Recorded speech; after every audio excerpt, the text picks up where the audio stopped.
Hi everyone, Bandanner here. I hope you're all doing well. Welcome back to our second dev blog for WARNO this week, covering another NORTHAG division. This time it is the turn of Pact, and we are getting a look at the Soviet 25th Tank Division. I think the odd person still comes along and is confused about what I'm doing when I make these videos, and they're not really intended as an opinion piece or anything like that, obviously.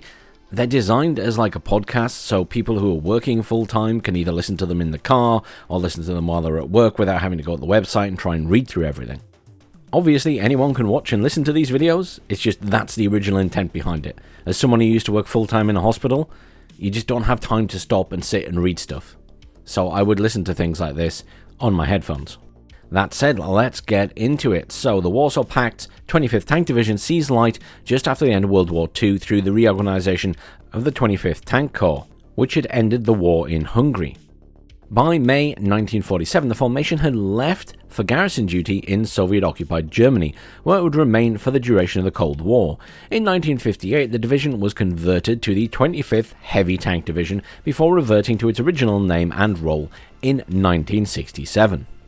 Its home base was Vogelsang, an East German town on the Polish border. The 25th Tank Division formed part of the group of Soviet forces in Germany's 20th Guards Combined Arms Army. Being stationed near the Polish frontier, the 20th Guards Combined Arms Army would have been a follow-up formation used as an exploitation force on the front. In this role, we have decided to use this army and the 25th Tank Division as the spearhead into the North Germanian plains, taking advantage of any breakthrough made by other forces in West Germany during World War III. So, what about the detail? One of the reasons for the inclusion of the 25th Tank Division into WARNO NORTHAG is that unlike the currently featured Soviet divisions, it is fully equipped with the T64 main battle tanks, which on a personal note is my favourite Soviet tank, so I'm delighted.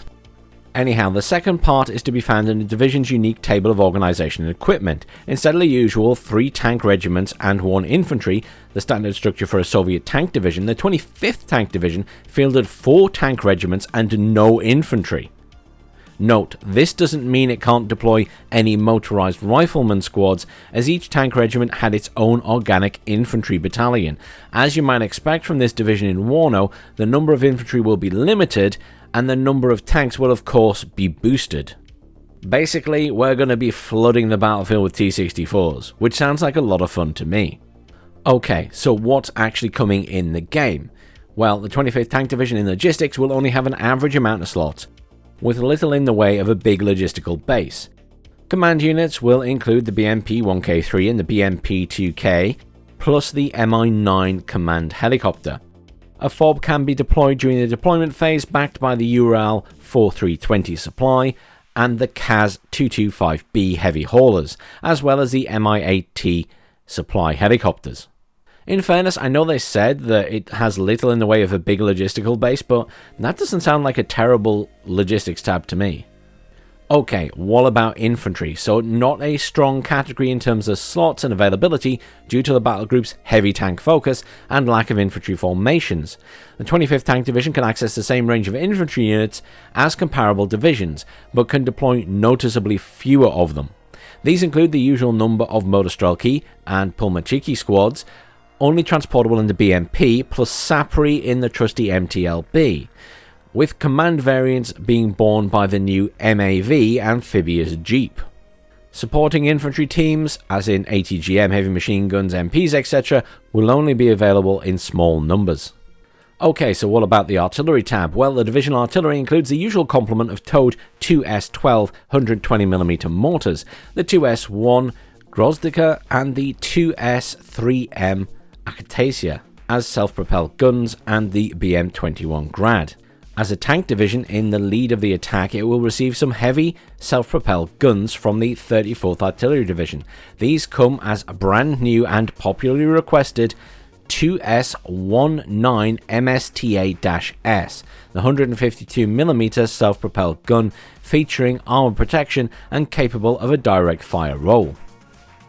Okay, what about the tank tab? As expected, this is a very generous category and it will be well stocked with a full array of T64Bs, including new variants, the BK, the B1 and the regular B, plus the T64BV, the BVK, the new BV1 and the standard BV obviously. The K versions being the command variants and the 1 denoting a lack of tube-launched ATGMs. We also kept a single card of the older T64A OBR83, which is basically the B1 with less capable fire control systems, meaning less range, less accuracy and a worse stabilizer, but equally important, much cheaper. Over in the Recon tab, the division relies mostly on its own scouts for its ears and eyes on the battlefield. The usual BRDM2, BRM1, Razvedka and Modrazvedka plus the Mi-24K can be deployed. A welcome addition will be the new Shmel 1 UAV. They're really pushing these UAVs. Then in the AA tab, it's a pretty standard category with regular complement of Igla Manpat teams, the BRDM2 Strela, the Cub, Sam and the Birusa. The 25th Tank Division hadn't yet received its Tunguska units, meaning no modern SPAGs of this type for the battle group. Over in the helicopter tab, the battle group has a decent roster of combat rotorcraft, plus plenty of slots at its disposal. This will include the Mi-8T rocket, the Mi-8MT Gov, and the Mi-24V in anti-air, rocket and anti-tank roles.